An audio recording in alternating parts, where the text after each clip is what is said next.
Well, I like the pictures of women. I think, you know, they're very beautiful, but they're also very sad. And he does have this sort of,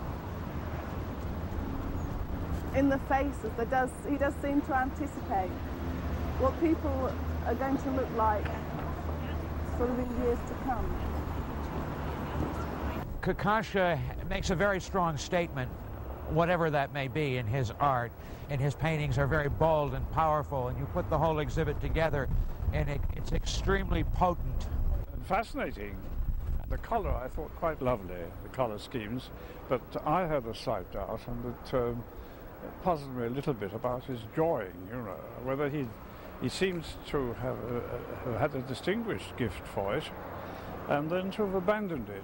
I regard Kokoschka certainly as one of the great masters of the century.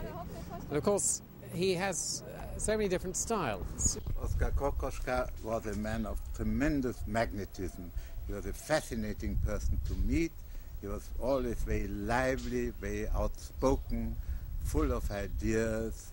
He had a flow of conversation which never stopped. And he was a man of great charm. One always fell for him, whether even if one happened not to agree with what he said.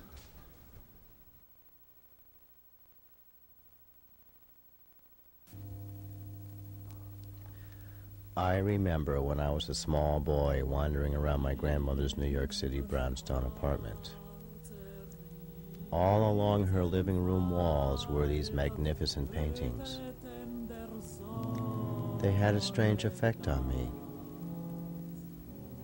Some were extremely colorful and brought out a happy feeling. Others used drab tones, touched me with the feeling of death. Yet they all had a vibrant quality. One painting in particular affected me very strongly. My grandmother told me it was a self-portrait of the artist.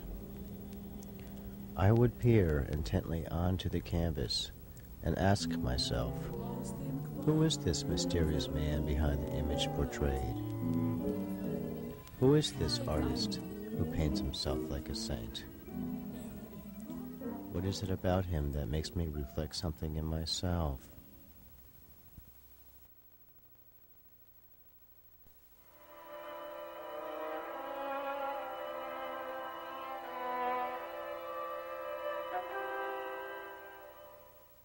Recently, I visited the current Kokoschka retrospective at the Guggenheim in New York City.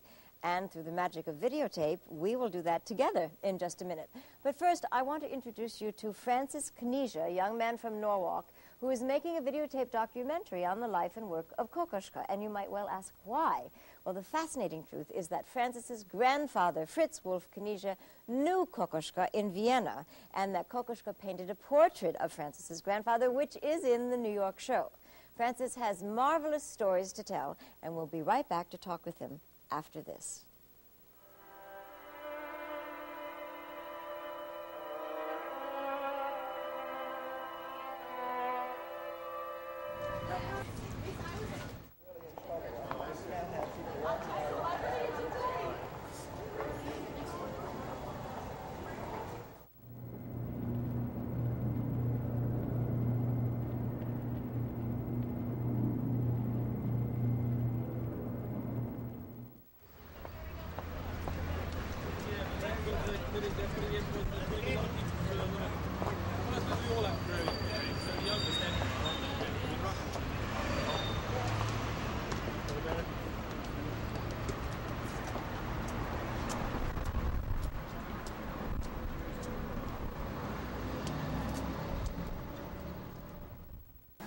You ask me if he had more sense of adventure in his younger years. I would say with Kokoschka it was a never-ending process. He was adventurous and he was traveling. He never came to rest. He also said at one time in an interview that I'm not one of those immortal masters who has arrived. I'm forever seeking. And he really did that, not only in his art but also in his lifestyle. He was traveling all the time. He never came to rest. In the exhibition, we have brought together just over 100 oil paintings from all phases of his career, and almost as many drawings and watercolours. There is the interest in especially his earlier periods, which mirrors a lot that's been going on around the world of late, like the enormous Vienna exhibitions, which have been happening in Vienna itself, in Paris, and this fall in New York.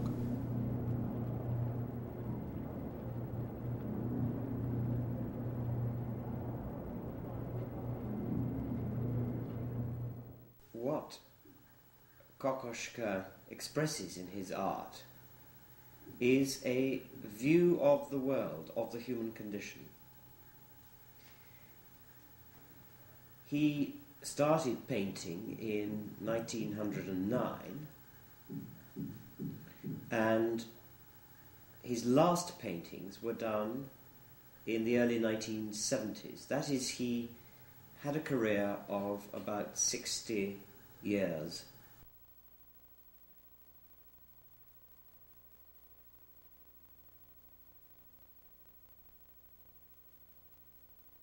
From the time of his early beginnings, 1906, up to 1926.